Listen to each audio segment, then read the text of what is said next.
Hello there, friends and neighbors. Thanks for coming back to my channel. This is me, Stella Hendricks, and today we are going to read Chapter 2 of Rhinestone Confidential, which is written by my friend Elaine E.M. Starr.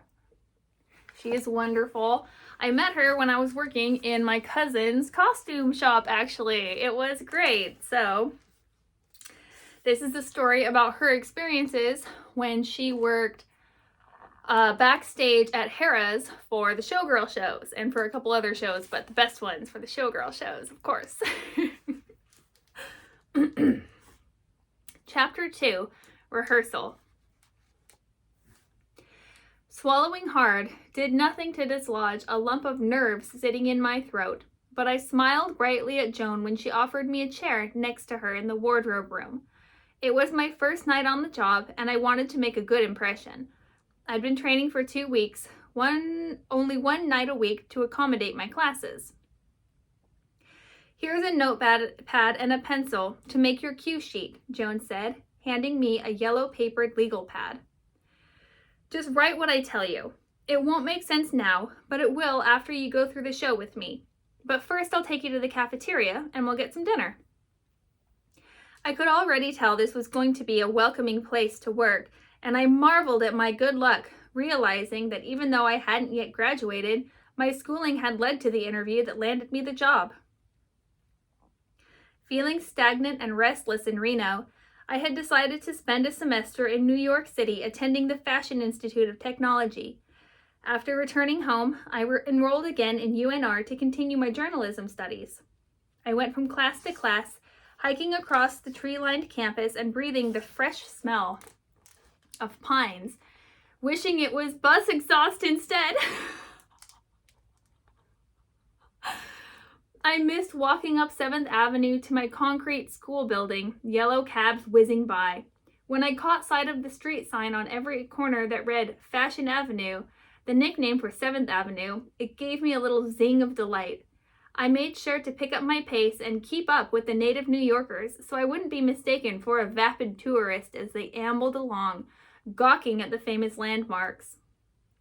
On the way, I stopped to pick up my required reading of Women's Wear Daily, the newspaper known as the Fashion Industry Bible, from the corner newsstand.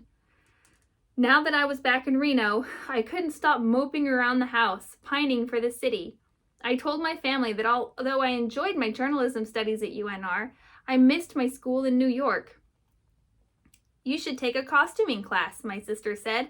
I took it as an elective. Even though it's not fashion, I think you would like it. It's listed under the theater department. UNR used the British spelling of the word. So fancy. Oh yeah, that's right. A theatre. I've never been a theatre. I'm more of a theater kind of girl, but that is very funny. Switching the last 2 letters of the word made it more posh somehow, and I made sure to use it every chance I got. I didn't know that UNR offered such a class. Hoping to satiate my creative urges, I started leafing through a stack of magazines in search of the college catalog to investigate. I immediately enrolled in the beginning costuming class, and from day one, I knew I was home. Instead of a traditional classroom, we would be learning as we worked in what was known as the costume shop. Rows of sewing machines and 2 giant cutting tables dwarfed the room. Piles and piles of colorful fabric were everywhere. In the back were large sinks for dyeing fabric and a small office for the teacher. A dressing area for fittings was curtained off for privacy. The air sizzled with activity. A few students sat around the tables, heads bent in concentration as they stitched their projects. Others spread fabric on the waist-high cutting tables for patterns to be pinned and cut. One student worked on a mask in the likeness of a pig. Hi there, I'm Craig. Craig was an older student in his late 20s like me. He held up the mask, grinning. Check it out, I'm painting these for Animal Farm. Do you want to help with masks? Or if you can sew, we'll need more shirts made as soon as possible. The grin dropped from his face and he ran his hands through his dark hair, sighing. I can sew, I said. Great. We're behind schedule, so I'm glad you're here. I'm the costume designer for this show and it's kicking my butt. So much work. I took the black fabric he offered me, looking around the shop for an unoccupied machine. Experienced sewers were very welcome, as most of the students were raw beginners. Teaching sewing skills was time-consuming, and both time and money were in short supply. I considered myself an intermediate sewer. Home ec in high school had taught me the basics, and I continued sewing on my own, with hit-and-miss results. One of the first things we did in the shop with a newcomer was to teach them how to sew on a Whopper Popper, the fun name given to a giant snap about the size of a quarter, a staple in the costuming as they made for easy changes. Oh, I know what that is. It was a simple task of threading the needle in and out of the holes and circling the snap over and over to make sure it was securely attached. Many of the costuming students were actors just trying to fill their degree requirements, and the work study students assigned to the shop were usually not even theater majors. We set them to sweeping and or sorting, as there was not much else they were capable of doing. That sounds like me when I first made it to my cousin's costume shop. I was sort of just like the servant until I got a little bit better. I found myself at the shop in between classes and staying late with Craig and the rest of the team, trying to make the dress rehearsal deadline. Virginia Vogel was the professor and costume designer for the theater department. Jeannie, as she was known to the students, or maybe it's Ginny. Virginia? It's going to be Ginny, right? Ginny, as she was known to the students, wore her beige blonde hair in a short bob and pored over patterns on the computer through her thick spectacles.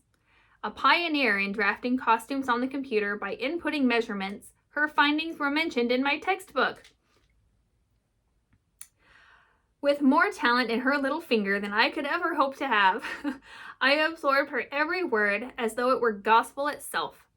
I stood over her shoulder and watched as she used the point of an iron to flatten a seam, steam hissing as she pressed. Precise ironing is just as important as the sewing element, she informed the class. Who'd have thought? Ginny saw my enthusiasm and focused her attention on me. Even though you are mostly self-taught, she said, we'll work on your skills, and then after a few semesters, I'm hoping you can design your own show. But for now, you'll be helping build costumes for the 2 shows we produce every semester.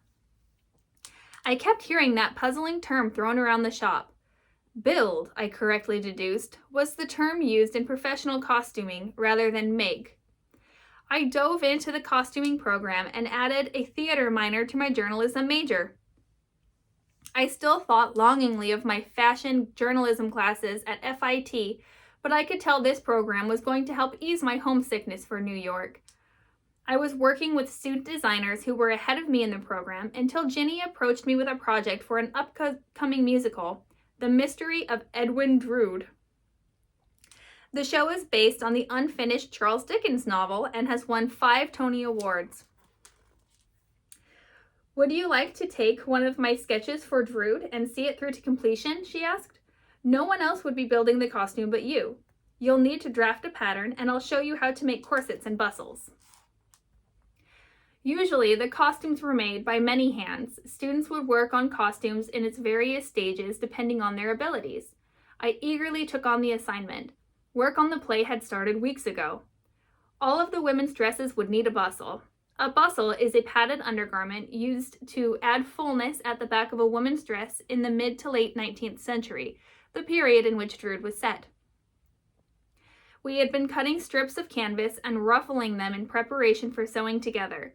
To ruffle the strips, I used a zigzag stitch to sew over a length of cord, careful not to catch the cord in the needle.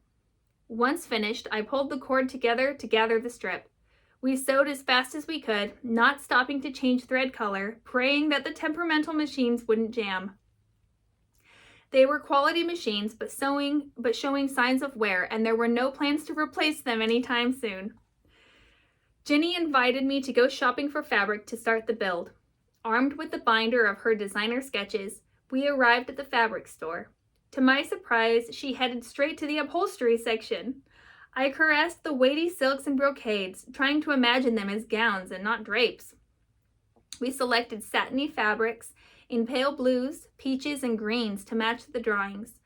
But for the costume I would be building, we chose a bright crimson taffeta and black lace trim for the character of Miss Alice Nutting, a determined prima donna with plenty of charm.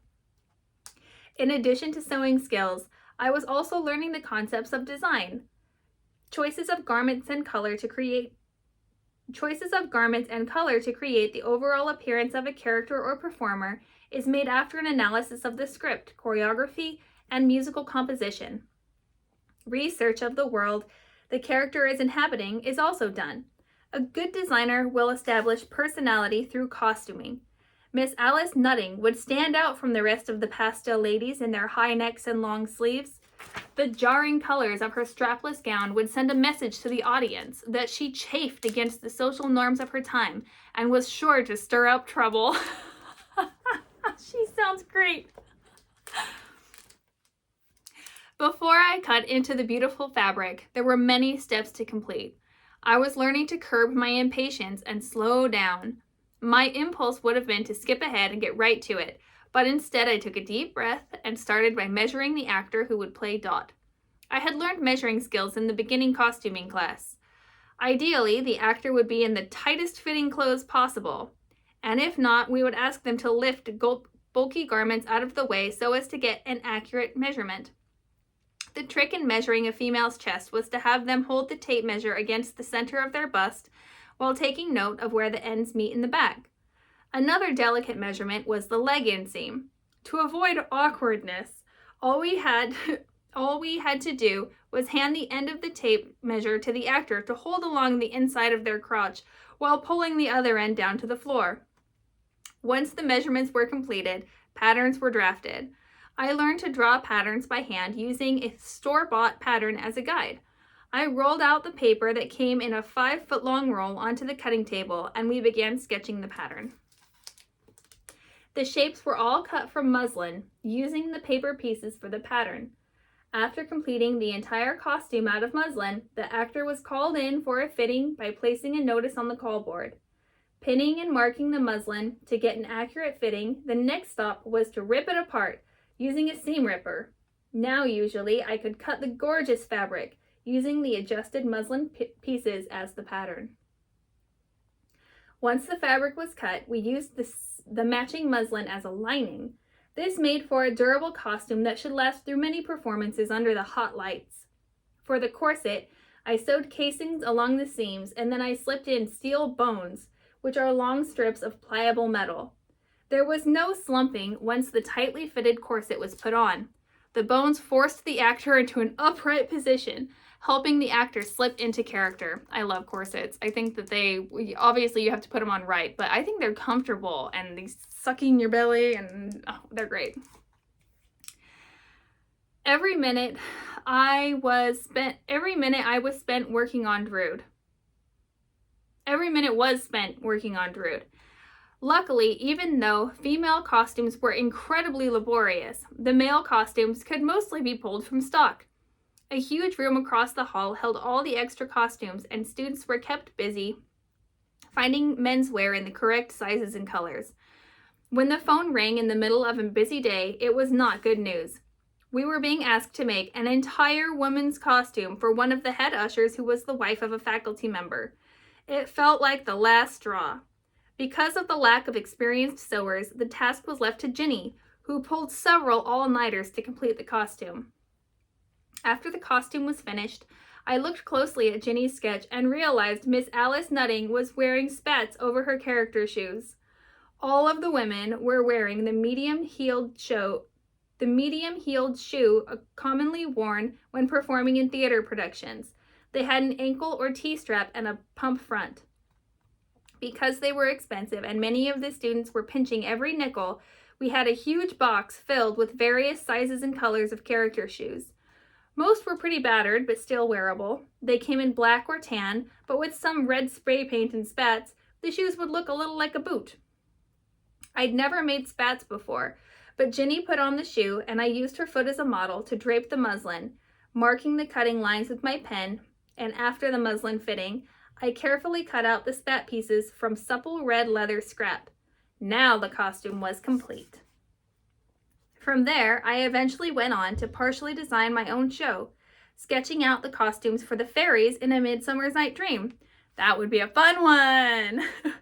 Shopping for fabric and building the costumes with the help of Ginny and the students. Oh, we got some pictures.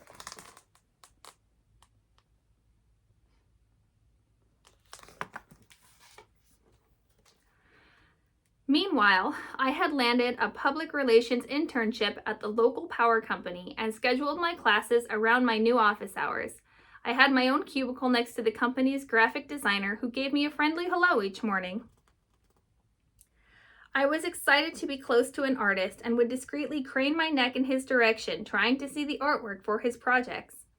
I rushed in one morning, hoping that no one would notice I was 5 minutes late, not realizing that this was the day which would change my life.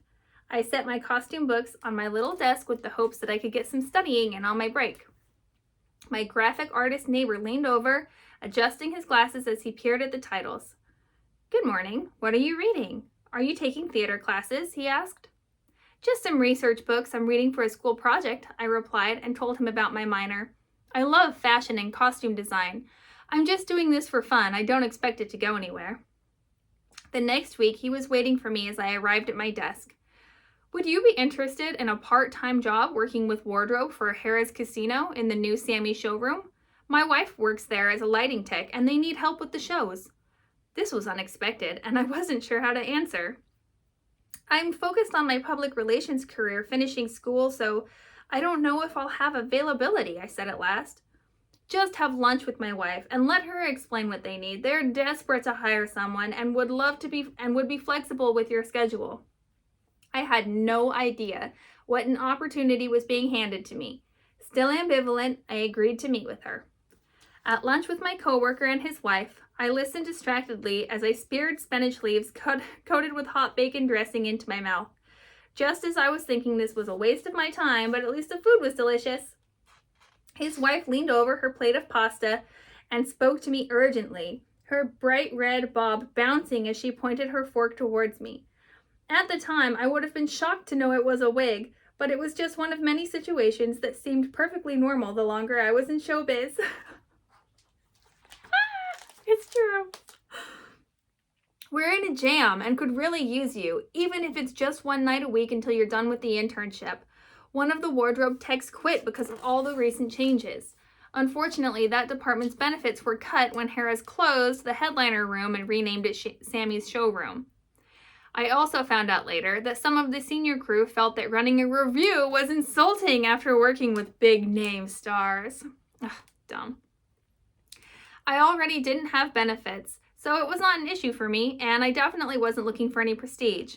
Following that speech, I knew I wouldn't be able to turn her down. I told her I was available to go to the interview. After a packed day of classes, I had started driving to Harrah's from the college campus when I realized I had forgotten a change of clothes. Trying to parallel park downtown as cars sped by, I didn't have the strength to worry about my attire. I was grateful I landed the job despite my less than professional appearance. So now here I sat in the tiny wardrobe room, ready to start my first night of training.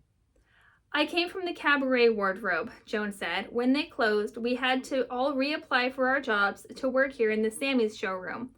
The crew is now a mix of the old Cabaret and the new headliner techs. I had been to many shows in the Cabaret where you could see a great act like Paul Revere and the Raiders for the price of 2 drinks, or completely free except for the tip if you had drink tokens.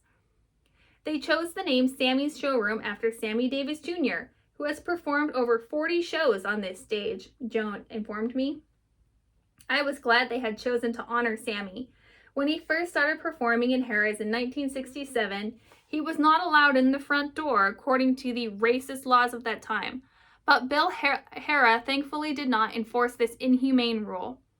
I was beginning to get a clear picture of the dynamics of the crew and the recent change to the showrooms. Working a headliner was considered a privilege by some. A name act was pretty simple for wardrobe, as they usually only needed their stage performing clothes steamed or pressed, or maybe their trousers hemmed. A review show not only had much bigger cast, but many costume changes and therefore more repairs. It was also a lot more work for the stage crew with multiple set changes and more lighting and sound needs. Another necessary component of working the reviews for wardrobe was being backstage during the show to help with the quick changes and sometimes page a curtain or two. In the theater world, paging a curtain is when a stage tech pulls aside the stage curtain to allow the performer a smooth entrance or exit from the stage. Really? I didn't know that. I've even worked backstage. I've never heard that term before. Wowzer. This is a good book, Elaine. Oh my God. Good job. I'm loving it.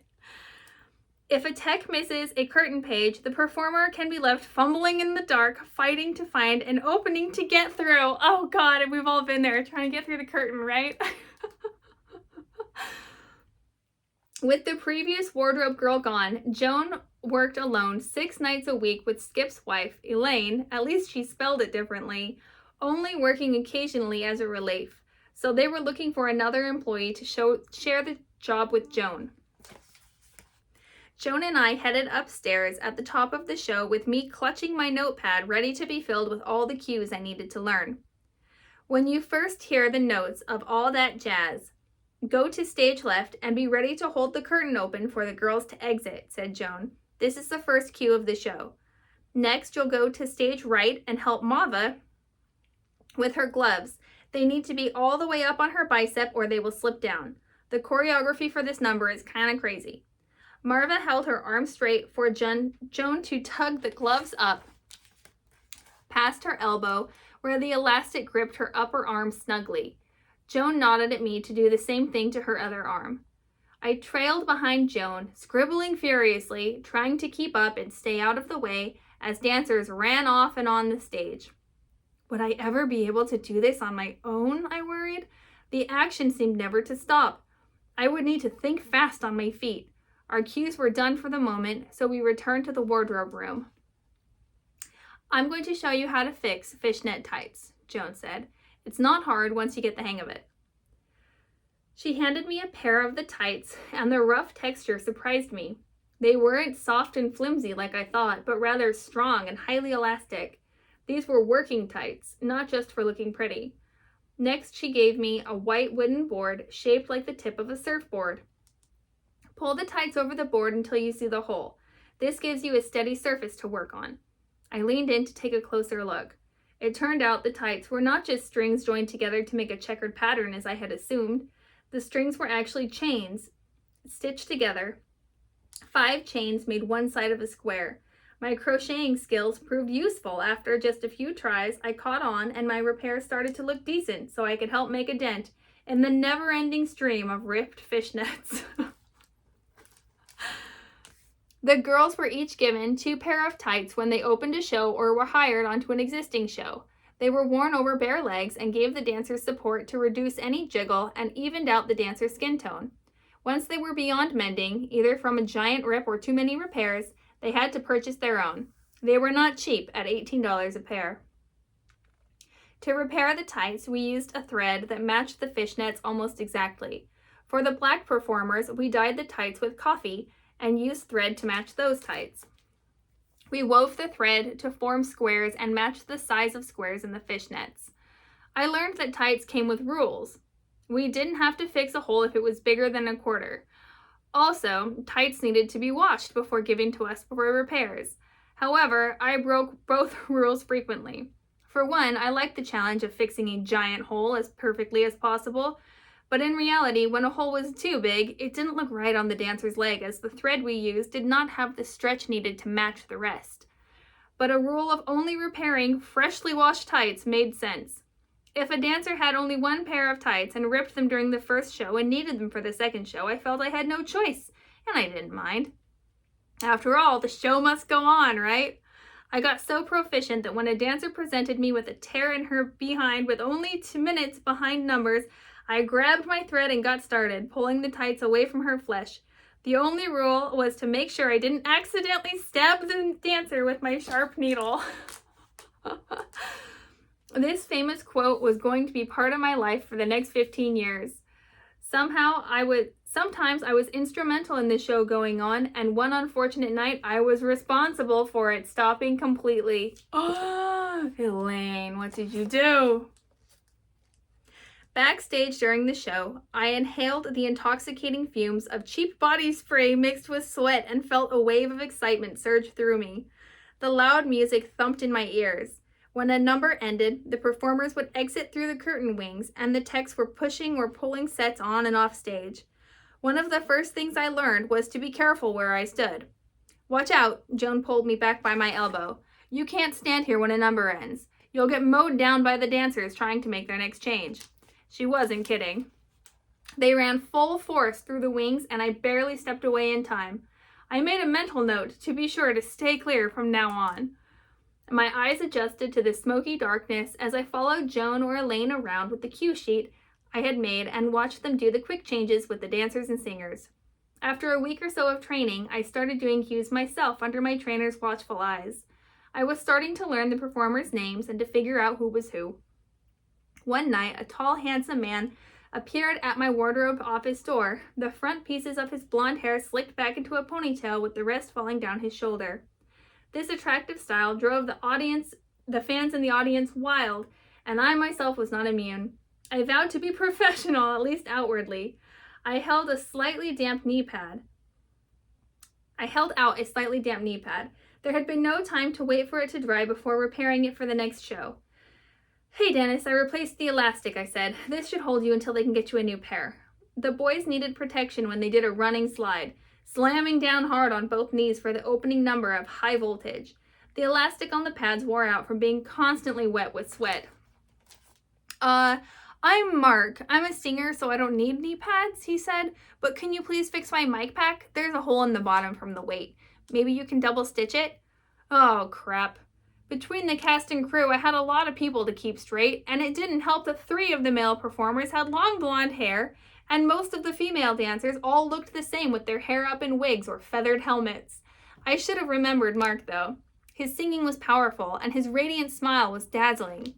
The crew was equally as confusing to me, as they all looked alike when they changed into their blacks, black pants, shirts, shoes, to run the show. The dark clothing was worn to avoid being seen during set changes and through curtain gaps. When they were all dressed alike, it was hard to tell them apart. Wardrobe just wore dark clothing, as we were never actually out on stage changing over sets, but I eventually just started wearing all black. It was easier than worrying if my clothes were too light. My training was coming to an end, and I was about to start working the wardrobe position on my own. That is actually also very hilarious and explains, so when I was a kid, I had some friends who later on would become the stepkids of Elaine, and when they were meeting her, when their parents were dating and everything, I remember the daughter, a friend of my friend, describing her soon-to-be new stepmom as a goth because she always wore black clothes. And I just thought that was so hilarious. Years and years later, I met Elaine again when I was an adult working in my cousin's costume shop, and she was telling me how she used to work backstage and about the dark clothes, and just reading it here in that book reminded me of that Elaine was not in fact a goth. She just wore black all the time because she worked backstage. Which is hilarious to me. Not that there's anything wrong with goths. I love goths. I have tons of goth friends. I occasionally dabble in gothism myself. But yeah, that's just a funny little thing. A funny little detail. I'll probably have lots of memories as I read through this. Elaine is delightful. This is super well written. I can't wait to get all the way through it. Dear me. Pardon me. Well, that's it for now, friends and neighbors. Thank you so much for joining me, and I'll catch you on the flip side. Don't do nothing I wouldn't do.